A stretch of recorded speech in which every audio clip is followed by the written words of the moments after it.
Good evening, everybody. How are we doing today? So today I would like to bring up a memory about my dad. So my dad was a faithful steward, and he is a great man who took care of his family, friends, and many other people that he came across in his life. He impacted so many lives on earth, and he still impacts our lives to this day, although he is well missed here on earth. He comes and visits every once in a while. But I'll tell you though, my dad is well missed down here. I am thankful for all the things that my dad did during our times together. I would like to say thank you to my dad for making me the man that I am today.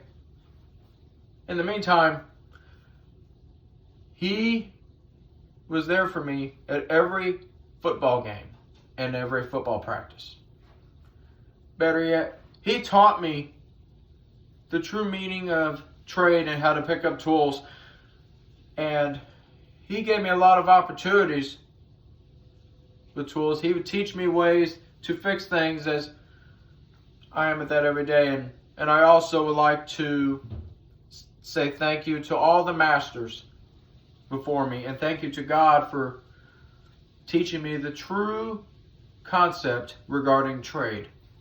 So, with that being said, so my dad is well missed down here. He died on January 30th, 2022 with stage 4 pancreatic cancer, which metastasized to his liver and upper GI. He is well missed down here. So as I look back on the writing I have of my dad's eulogy, so there were 4 Bible verses that I reflected in regard to my dad. So those 4 Bible verses are Psalm chapter 19 verse 1, Psalm chapter 94 verses 18 and 19, Proverbs chapter 3 verses 5 and 6, and Matthew chapter 22 verses 37 through 39. So I would like to read those 4 Bible verses today to start. And then after that, I'm going to reminisce the writing that I have of my dad's eulogy right behind it. So let's turn to the book of Psalm chapter 19 verse 1. The heavens declare the glory of God. The skies proclaim the work of his hands. So Psalm chapter 19 verse 1 describes that the universe acts as a silent, continuous witness to God's existence, power, and wisdom, and emphasizes that creation is intentional design which showcases divine majesty, order, and skill over random chances. So, as we think about it here, so my dad, in reflection to Psalm chapter 19 verse 1, he was very handy in everything that he had touched. When he fixed things, his hands were of gold, that miracles happen all the time, and that things were salvaged or that things were working again like before. God's got a hand in the utilization of the human hands as of the success that comes behind it. See, my dad was very successful as a tradesperson. He was very handy in everything he touched. So, that's what Psalm chapter 19 verse 1 is, as a reflection of my dad. So, I would like to turn to chapter 94 in the book of Psalm. The book of Psalm chapter 94 verses 18 and 19. So, when I said, my foot is slipping, your unfailing love, Lord, supported me. When anxiety was great within me, your consolation brought me joy. So, as we reflect regarding the book of Psalm, chapter 94, verses 18 and 19, it describes God's unwavering love and mercy, which provides active support when people feel overwhelmed or unsteady, and his comfort brings joy during the times of great anxiety.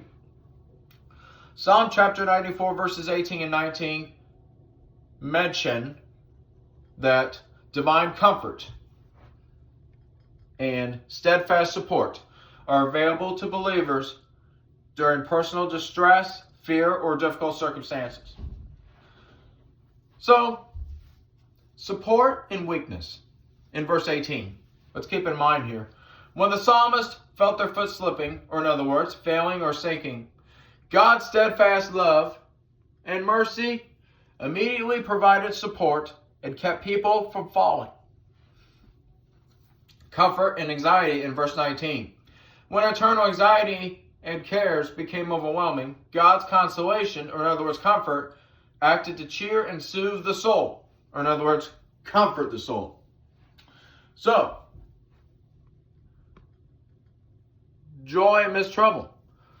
Psalm chapter 94, verses 18 and 19 describe that divine comfort can produce joy while one is experiencing deep distress or facing ungodly opposition.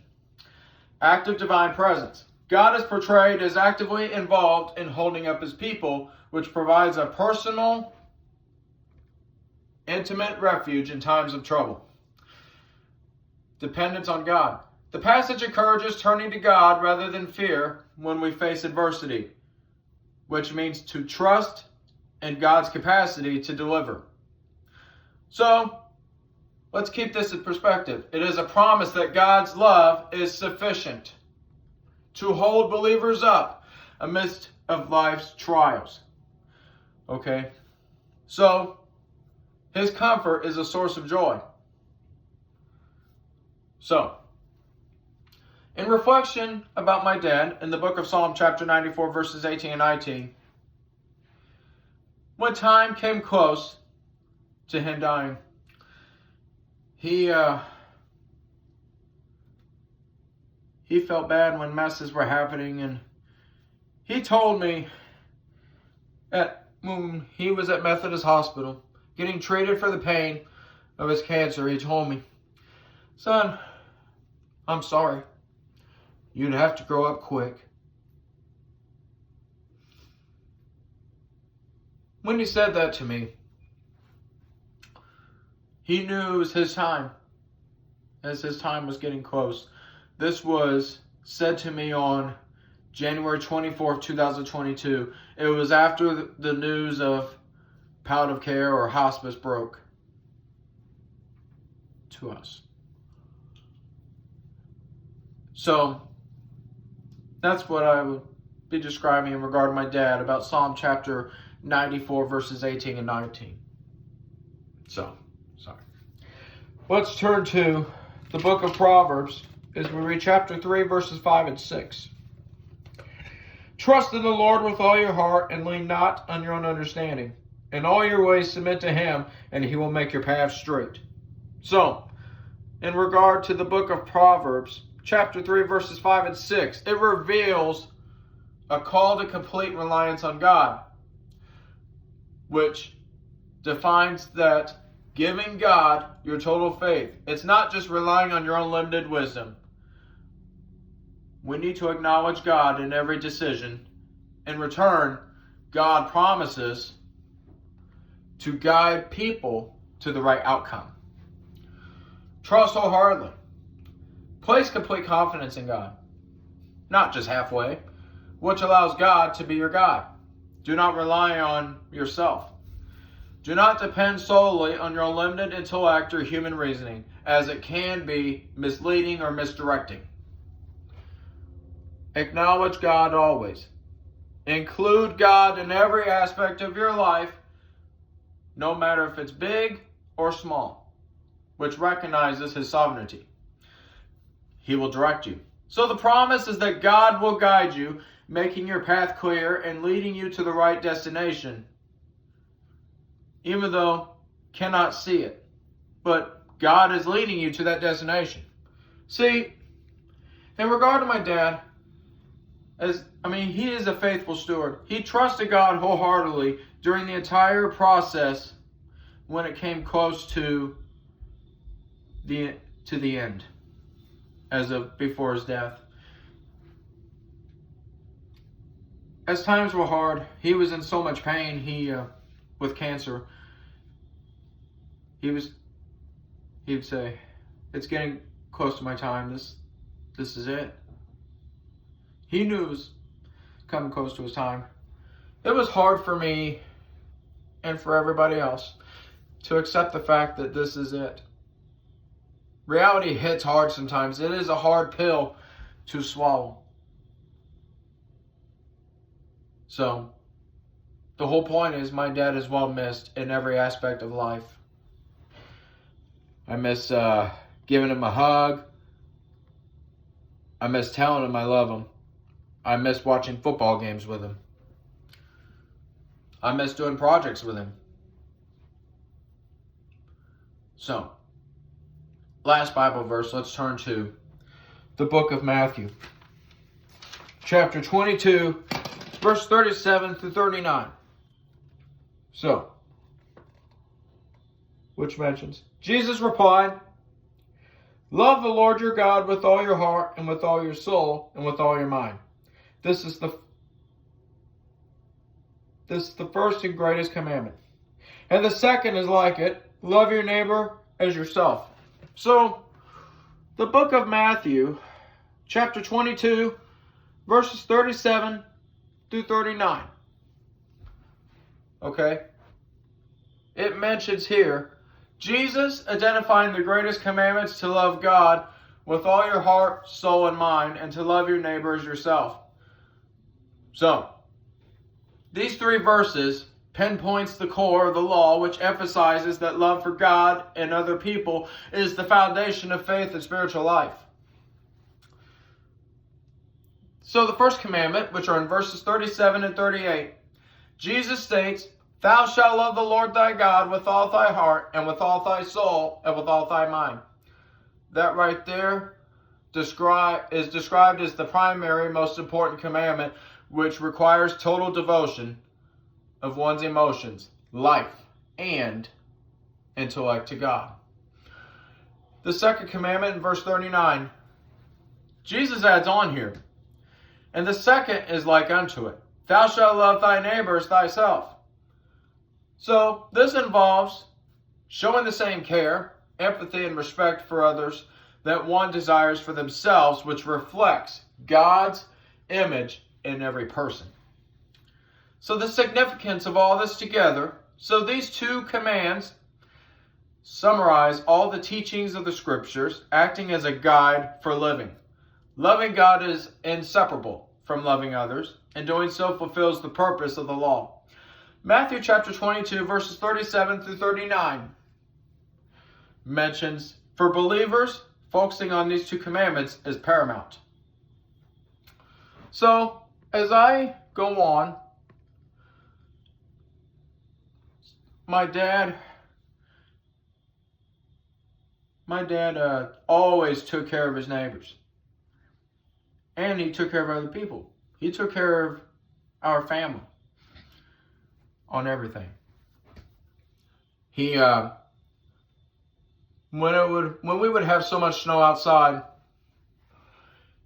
he would take the snowblower and he would run that snowblower at every one of our neighbors' driveways. And I would come behind him and shovel the snow right behind him, running the snowblower every time. And I will say though, back in 2020, when I first started working on trade projects, I first started with woodworking. One day I was building and I grabbed a drill bit. It was like a 1/8 size drill bit. I started pre-drilling and the drill bit broke. So the drill bit's broken. I got mad at myself and I said, "Oh no, I broke my dad's drill bit." Most people will be like, "Why did you break that drill bit?" But instead, my dad came out and he said, "I got another one. Right here." He opens the drawer and he goes, "Here, just be careful with it, okay?" So those kind words in the teaching moment, for me, means a lot to me as a person. His kindness of words, his kindness of love that he poured for everybody in life that he ever came across. So, with that being said, he always took care of everybody. As a reflection of Matthew chapter 22, verses 37 through 39, he always took care of other people first. He was a faithful steward who was a great servant in this world as he prioritized his life to God, and that he took care of other people as of their needs first before his own. So, as I look back into my eulogy that I wrote about my dad, so it mentions this: I will reminisce all the times you were cheering for me, saying, "That's my boy." You will be forever missed. I'm honored to share 22 years of my life with you. Thank you for being the best dad ever. I love you so much, Dad. Go soar with the eagles, and may God rest your soul. So, alright everybody, so I would like to conclude this video with these words about my dad. So, rest in peace, my father. Go soar with the eagles, and may God rest your soul. So with that being said, that's the video I wanted to share in regard to my dad, as all of us here on earth miss him dearly. So, thank you everybody for watching tonight, and God bless all of you. Thank you so much.